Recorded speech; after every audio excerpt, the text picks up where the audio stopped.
दोस्तों, हम लोग दिन रात बहुत मेहनत करते हैं। हर कोई मेहनत करता है। आप लोग भी मेहनत करते हैं। किस लिए? पैसा कमाएंगे और वो पैसे से हम लोग घर में खाना बनाएंगे और आराम से खाना खाएंगे। और जो खाना हम खाते हैं, अगर वो प्रॉपरली डाइजेस्ट हो जाए तो हमारे शरीर को ऊर्जा मिलती है, एनर्जी मिलती है।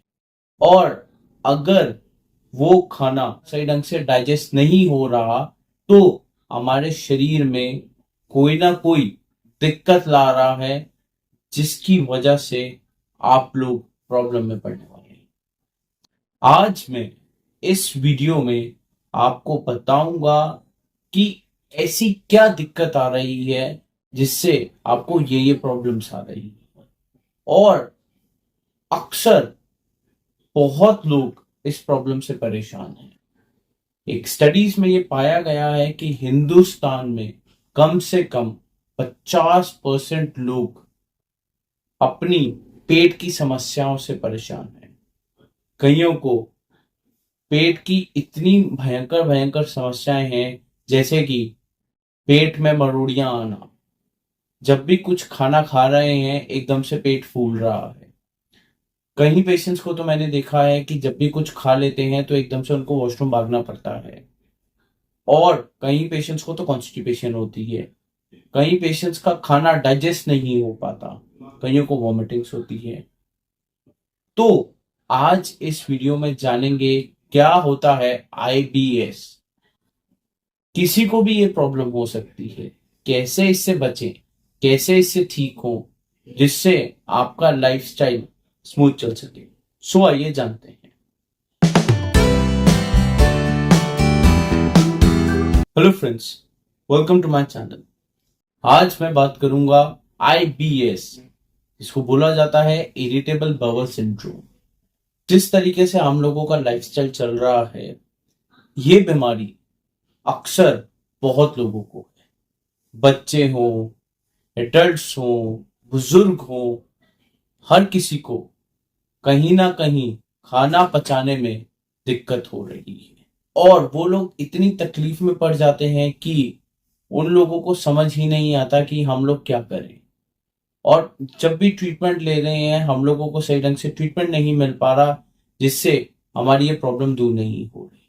आईबीएस, जैसा मैंने आपको बताया, इरिटेबल बाउल सिंड्रोम, इसका मतलब ये है कि जो हमारा डाइजेस्टिव ट्रैक है, जब भी हम कुछ खाना खा रहे हैं, पहले क्या होगा, जैसे ईसोफेगस से हमारा खाना गया, वो ड्यूडिनम से होकर हमारे पेट में जाएगा, फिर स्मॉल इंटेस्टाइन, फिर लार्ज इंटेस्टाइन में जाएगा।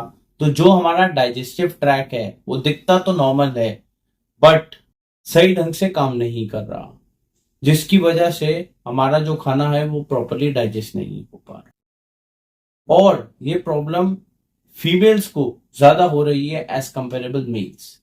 तो मैं आपको बताऊंगा ये सिम्टम्स अगर आपको हैं तो आप इस बीमारी का शिकार हैं। नंबर 1 आता है, आपके पेट पे दर्द हो रहा है। दूसरे नंबर पर आएगा, जब भी आप कुछ खा रहे हैं आपका पेट एकदम से फूल रहा है, आपके पेट में मरोड़ियां पड़ रही हैं। उसके बाद आता है कि कभी तो आपको एकदम से लूज मोशंस हो जाते हैं, कभी आपको कब्जी हो जाती है, या एकदम से कईयों को कॉन्स्टिपेशन है और कईयों को एकदम से स्टूल हो ही जा रहा है। नहीं तो आपके जो स्टूल है उसमें म्यूकस दिखता है। नहीं तो आप एक्सेसिव गैस पास कर रहे हैं। अब मैं आपको बताऊंगा जिन लोगों को आईबीएस जैसी बीमारी होती है, उन लोगों को क्या क्या नहीं खाना चाहिए। आप लोग वेजिटेबल्स में ब्रोकली बिल्कुल नहीं खाएं। इवन प्याज और लहसुन से भी आपको ये प्रॉब्लम बढ़ सकती है। और आप लोग पत्ता गोभी, फूल गोभी भी नहीं खाएं। उसके बाद आता है, जितनी चीजें ग्लूटेन से बनी हो, ब्रेड, आटा, वो चीजें अवॉइड करें। High fat food like meat, red meat, ये बिल्कुल नहीं खाएं। और जो स्पाइसी फूड होता है ना, उसको भी अवॉइड करें, जिससे आप इस बीमारी से बच सकते हैं। अब मैं आपको बताऊंगा क्या क्या खाएं जिससे आपका जो डाइजेस्टिव सिस्टम है वो प्रॉपरली चल सके। ज्यादा से ज्यादा मात्रा में फाइबर्स खाएंगे तो आपको फायदा मिलेगा।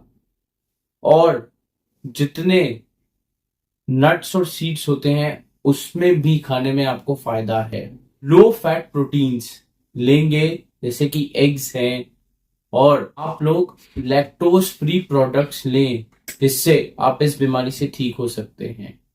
देखिए, ये बीमारी से आप ठीक हो जाएंगे, बट आपको अपना लाइफस्टाइल चेंज करना पड़ेगा। अगर आप इन इन प्रॉब्लम से जूझ रहे हैं ना, तो आप एक गैस्ट्रोएंटरोलॉजिस्ट से मिले, जिससे आपका जो डायग्नोसिस है वो कैसे होगा, कुछ सर्टेन टेस्ट कराकर, जैसे कि आपका स्टूल टेस्ट हो गया, एक कोलोनोस्कोपी हो गई, सिग्मोइडोस्कोपी हो गई, जिससे इस बीमारी का हम पता लगा सकते हैं। और इस बीमारी को ठीक करने के लिए हमारे पास ऑप्शंस है मेडिकल मैनेजमेंट। दवाइयां देकर ये बीमारी सेटल हो जाती है। मेन ये बीमारी अक्सर उन लोगों को ज्यादा होती है जो लोग स्ट्रेस लेते हैं। स्ट्रेस की वजह से आपका जो बवल का मूवमेंट है ना, उसमें कहीं ना कहीं दिक्कत आती है। दूसरे नंबर पर आता है जो लोग काफी लंबे समय तक अवॉइड करते हैं खाना, जैसे कि अपना काम ज्यादा इंपॉर्टेंट है, खाना इतना इंपॉर्टेंट नहीं है, उन लोगों को भी ये प्रॉब्लम होती है। और फीमेल्स को इसलिए ये प्रॉब्लम होती है ड्यू टू हार्मोनल चेंजेस। जब भी उनको मेंस्ट्रुएशन साइकिल होती है, काफी फीमेल्स इस प्रॉब्लम से परेशान हैं। सो अगर आपको ऐसी कोई भी दिक्कत हो रही है, आप तुरंत से तुरंत मिलें, जिससे आप स्मूथ और अच्छी जिंदगी जी सकें।